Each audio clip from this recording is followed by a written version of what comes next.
Winners and losers of 2023 The Turtleboy Saga. I'm David Smithson, and this is an auditing insanity flashback to December 27, 2023. Aidan Turtleboy Kearney sits in a jail cell on his 42nd birthday. It was the day after what could be his last Christmas with his wife and kids, as he had his bond revoked for multiple felonies that may place him in state prison for decades. Turtleboy is therefore a loser, right? End of discussion. He got himself in jail. He ruined his year. He forever scarred his kids after a terrible weekend where their father was hiding from police after allegedly abusing a girlfriend whom they'll never meet. But is it that easy? Did his year ending in jail ruin what otherwise could classify him as a winner? Turtleboy started the year with a small encounter with fame and a bit of publicity. He was sued for defamation by Boston City Councilor Julia Mejia, who Turtleboy assured his readers was involved in a DUI stop that was covered up. While Turtleboy offered no evidence and never seemed to be able to prove his claims against Mejia, with the case and settlement talks the last we heard an update, the small amount of fame he received from having his name in the news in the Boston area. To the casual observer, Turtleboy saw the press he was receiving, even in a negative fashion, as something that could propel him to fame and riches. He quickly embraced his award-winning journalist moniker and outed a conservative news reporter for allegedly using Turtleboy as a source, without crediting Turtleboy for the legwork involved in producing the information for the reporter. He then went into a well-publicized feud with Boston-area celebrity chef Mike Fucci. Turtleboy accused Fucci of faking cancer treatments and essentially embezzling donations made towards his treatment. The feud culminated in Turtleboy going to interview Fucci at his parents' house in the role of a journalist while live streaming. Fucci attempted to get a restraining order against Turtleboy and failed due to Massachusetts's extreme requirements to obtain a protective order. Emboldened, Turtleboy then began to harass Kate Peters' teenage daughter, and Peter, too, failed to obtain a protective order against him. Turtleboy then was challenged to a debate on Lauren de Laguna's YouTube channel by host Dan of the Welsh News Network. Host Dan, who was in the hospital due to a heart attack, and Turtleboy were both surprised by the last-minute format change by de Laguna.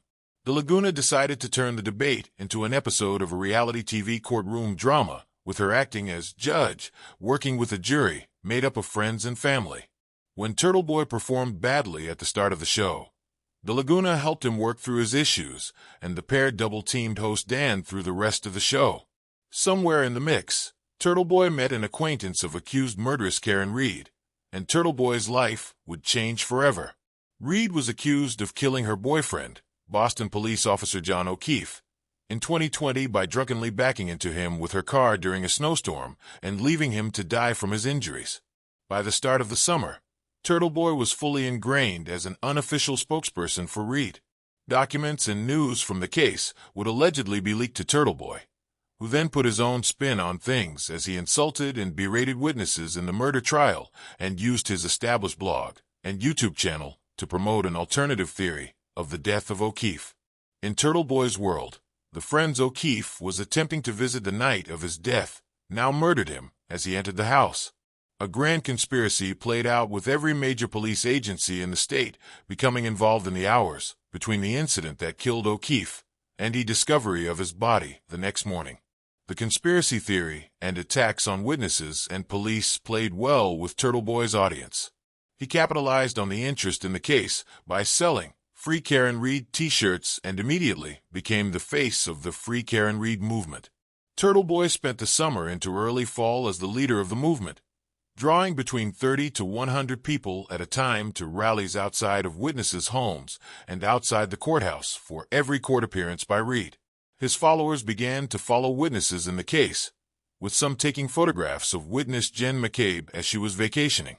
Turtleboy himself would directly contact witnesses himself, with one conversation with a witness fueling the unsuccessful attempt by the defense to have the judge in the case recuse herself after Turtleboy mistakenly interpreted a sarcastic comment made by that witness as an existing relationship with the judge.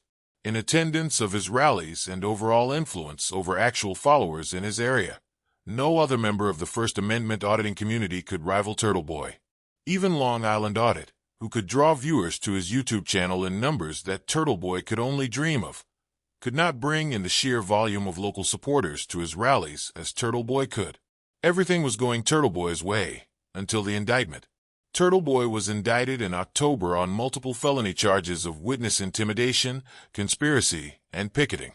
Most of his electronic devices were seized in the investigation. Initially, his diehard fans supported him fully. He was able to raise $60,000 from those fans to fuel the first payment to his defense attorney. Now under a protection order preventing him from contacting or harassing major witnesses in the case, Turtleboy's influence began to wane. While still offering scoops from the defense team, his focus became more on his own defense rather than defending Kearney.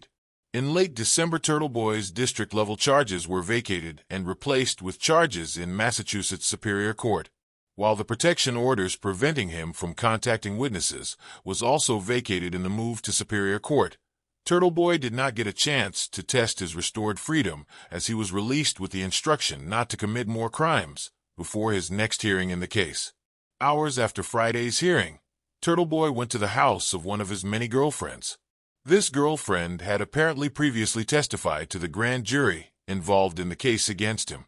A recording of the events, which Turtleboy would later release to his YouTube channel, showed the woman accusing Turtleboy of demanding that the woman support his version of events in the Kearney case. After his girlfriend announced that she had taken pills he had given her to terminate her pregnancy earlier in the night, she begged for him to stay. An altercation apparently then occurred between the two, as the woman refused to give Turtleboy the notes he had taken from going through her phone. Turtleboy exited the house, and the woman called police. By Sunday afternoon, a be-on-the-lookout order was issued by police for Turtleboy. The new assault charges were a violation of his bond in the Kearney case, and police were instructed to apprehend him if they could find him. Turtleboy would later release a portion of the audio recording of Friday's incident with his girlfriend to his YouTube channel. A warrant for Turtleboy's arrest was issued on Tuesday, followed by Turtleboy turning himself into police. A hearing held on late Tuesday saw his lawyer play the tape of the evidence to the court as proof that the woman had set Turtleboy up, which apparently backfired as Turtleboy's bond was revoked and he was sent to jail until his next court hearing. The Turtleboy saga saw him rise to great fame in the Boston area in 2023. His influence was felt in a major murder trial. He made over $100,000 in donations from followers, and he maintained multiple extramarital affairs without losing his wife, while achieving his wildest fantasies in 2023 and having influence over his audience that influencers such as Jose Chili de Castro can only dream of. Turtleboy ends the year in a jail cell, his future in doubt, and facing the possibility of doing more time for his actions than alleged murderess Kearney will face if convicted of the murder of John O'Keefe. Is Turtleboy a winner or a loser of 2023? It's time to share your thoughts. Please tell us in the comments below or on our Discord server. I'm David Smithson, and this has been an Auditing Insanity Flashback to December 27, 2023.